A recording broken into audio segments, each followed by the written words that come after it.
Mēs esam pie Olimpiskajā sporta centrā Rīgā, kur tūlīt notiksies spēles starp Latviju un Spāniju. Mēs intervēsim, mazo interviju uztaisīsim ar Vitāliju Voskanu, kas ir galvenais Latvijas izlases treneris. Vitālijs, kā jūs uzskatāt, jūs paspējāt sagatavoties, vai jūs esat apmierināts ar sagatavošanas procesu un izlase ir gatava spēlē pret Spāņiem šodien?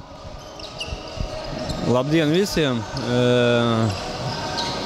Pirmkārt gribētu izteikt pateicību Latvijas Telpu futbola asociācija, tāpēc, ka viņam mums deva iespēju izspēlēt tādas spēles kā ar Spāniju, pirmkārt ar Portugāli.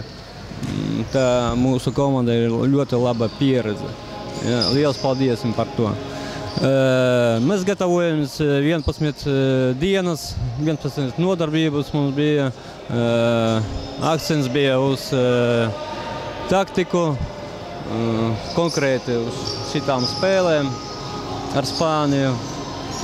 Es ceru, ka mums viss sanāks.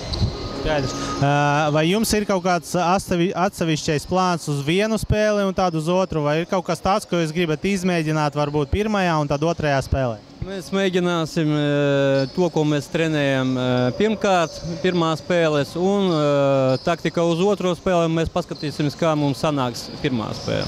Kāds ir noskaņojums puišiem, vai viņi gatavi dot cīņu vienai no labākām izlasēm pasaulē? Ļoti laba saskaņa, un ceru, ka viņiem viss sanāks, ko mēs trenējam. Skaidrs, ļoti liels paldies. Varbūt mēs vēl atgriezīsimies pie jums kaut kādā citā posmā. Paldies!